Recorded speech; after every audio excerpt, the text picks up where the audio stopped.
Hello and welcome back to Chattery Included. You may have noticed, if you have been paying attention to the videos, that this video is quite late, honestly. A lot of things happened that were out of my control, including going a week without internet.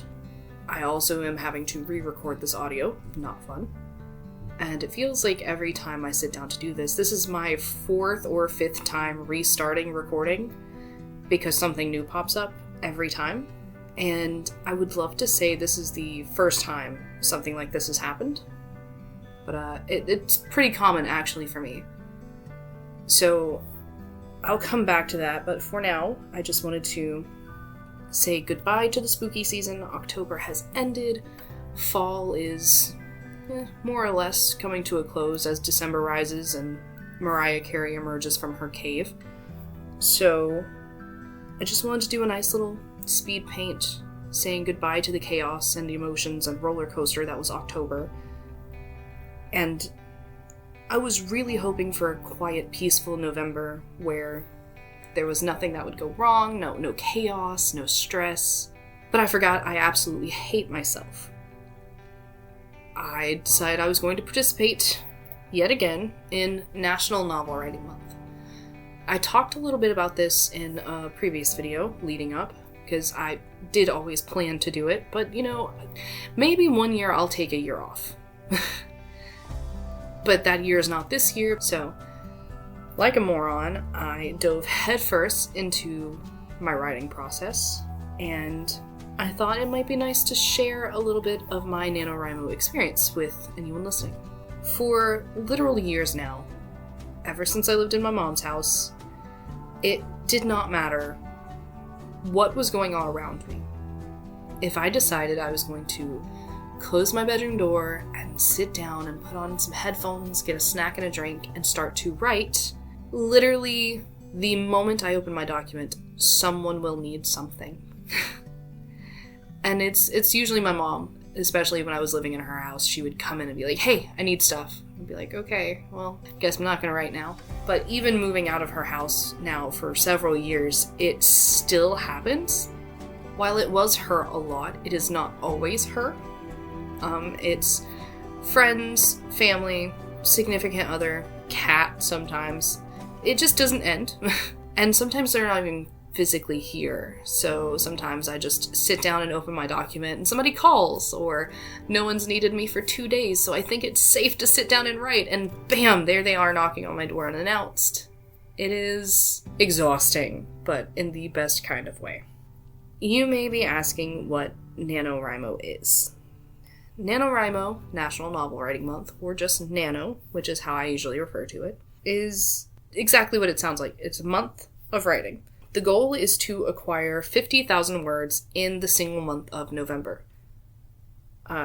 If I were to read directly from the Nano website to give you an idea, it says, NaNoWriMo is a non-profit that provides the structure, community, and encouragement to help people use their voices, achieve creative goals, and build new worlds, on and off the page. Loads of authors have written first drafts of their books as a project for Nano. I may not have had the most cookie-cutter start with Nano, like everything could have been totally normal, or it all could have been just due to the phenomenal group that I was lucky enough to be a part of in my early years. So I'm just going to talk a little bit about my earlier experiences. And who knows, maybe someone will be inspired to give it a try. I have been participating for the last 13 years. My first year participating was in 2010, and I was only 12. I was under a different username than the one I use now, so I have no idea what I had initially called that story, though I do still have it laying around somewhere. It was a pretty difficult year in terms of writing, because being 12 and not the most responsible, all of my writing had to be done by hand, and I have been writing since I was very young. Like, I remember being in kindergarten and making these small little books with these small illustrations that were very child appropriate, but obviously they were very much done by children. Like, it was clearly a 5-year-old working to make a book, and so like all the sentences were super simple and didn't make a lot of sense. Regardless, I started writing very young, and it only got worse in later elementary school, early middle school. Like, it got really bad to the point where I was carrying full binders and spiral-bound notebooks, composition books absolutely brimming with stories that I was just handwriting all the time. Like, I remember being very upset because I once had a teacher throw away one of the pages I was writing because I wasn't paying attention in class, but I was only writing it because I was trying to stay awake so I wouldn't get in trouble for sleeping.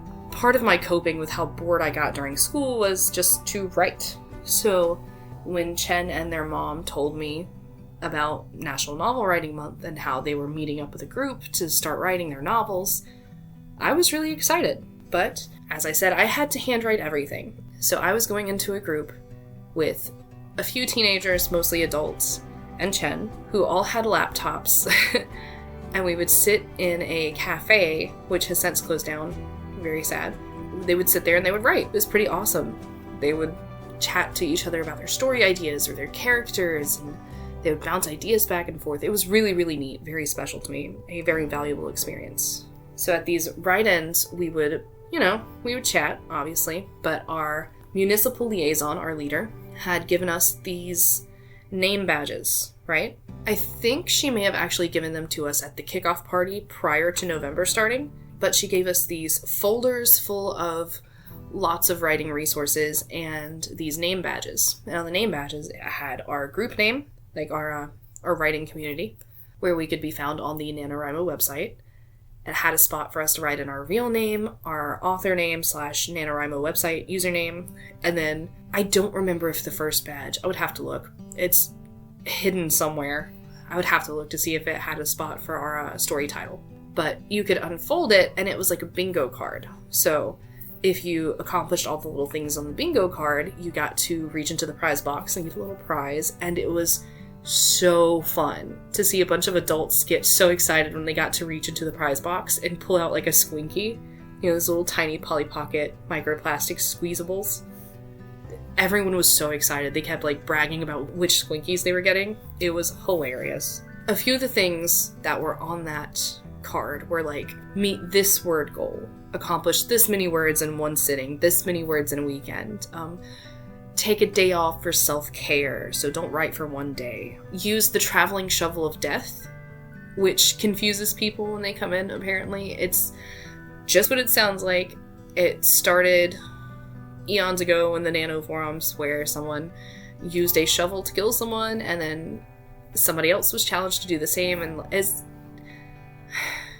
basically it's just using a shovel near a crime scene or as a weapon to off someone in your story. So it can be gruesome, it can be detailed, or it could just be mentioned in passing. And it's the traveling shovel because it's almost as if it travels from one story to the next. And I think that's super cool. And it doesn't always have to be a shovel. Specifically, some people have used a garden trowel, some people have used a spoon, some people have used a bulldozer. It's just one of those small little nano traditions. Another one that was not on our first name card that I've only found out about this year, but has apparently been a thing for a while, is using Mr. Ian Woon in your novel. And Ian Woon, Mr. Ian Woon specifically, is an anagram for NaNoWriMo. So basically just fitting in an anagram for NaNoWriMo. I thought that was really neat, so I challenged myself to do that this year, and I'm very happy to say I managed. Another thing on that bingo card was to win a word war, or to beat a specific person in our group at a word war. A word war is where our ML would set a timer, and we would all pop in our headphones with low volume music so we could hear when the timer went off, and we would just go crazy on the keyboards. And by we, I mean everyone else, because I had to handwrite the first year, and I had nothing to listen to music on.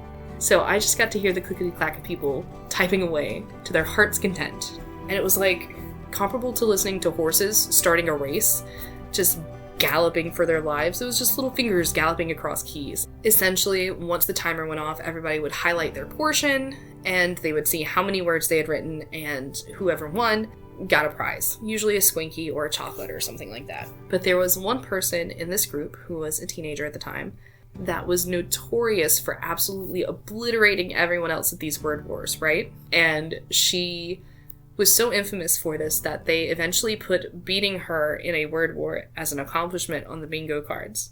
And I thought that was wild. Another thing that happened halfway through, I think, my first year was that because I was the only person handwriting for the most part, I was not able to participate in word wars, obviously. I was the lone outlier, but I was still being able to get my story down, and then I could go home and take what I had written throughout the day. Even at school, if I was writing at school. Oh, I forgot, there was another thing on the bingo card called stealth noveling, which is literally just writing when you're not supposed to be. So for people in school, it's very easy to write at school. For people who work, it's very easy to write at work. For people that are chronically in doctor's offices, which is what I had to use this year, just typing when you're in a doctor's office when you're not supposed to be typing. I was on my phone though, so that's a little different. Stealth noveling was a lot of fun. Even when I was forced to be in school and I would have to handwrite all of my things, for Nano specifically, I would go home and I would type all my things up and then print them so that I would have them all nice and neatly laid out. But it wasn't as nice and neat as I would have wanted it to be, because I would often run out of printer paper. And so I would just use notebook paper, and the words never lined up with the lines, and sometimes the pages were backwards. And it was a real mess, but I was so proud of it. You know, in that middle school way you would be. So halfway through my first year with Nano, we were at one of our write-ins, and another person came in who was handwriting. He was doing the same thing I was doing, handwriting the novel, and then going home to type it up, and during the typing phase, he would use it as an editing phase, and I actually picked that up. Being a young writer, I didn't think to change what I was writing at all, transferring from the notebook paper to the computer. It was like a revelation that I was too dumb to come to on my own. Well, when this person came in, suddenly I was way more part of the group, because there were specific rules for people who were handwriting. And so it was just like two separate word wars going on, all the typers and the handwriters. And then for handwriters, we would just like have to wait a good 10 minutes after the word war had ended, because we would have to count them all up by hand.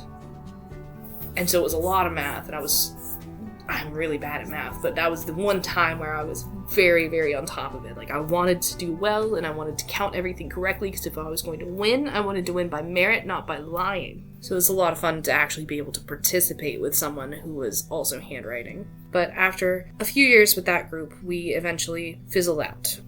As far as I know, our ML stepped down, and that is when we stopped going to those write-ins. And then life just got in the way. It got hectic. Chen's mom moved away to a different state, and then the pandemic happened, so we were all in quarantine, and everything was just moved online. But I could never find that sense of community again. It was so special to me the first few years that I didn't really know to miss it until it was gone. So this year I went and I looked up the old group, and they are still trucking along, still some of the same people in that group, but a few of them have drifted away. And so it's very sad, but I still looked up the group this year to see maybe what they were doing and if they were accessible. And this year, things did not line up for them to be accessible to me. It wasn't any fault of theirs.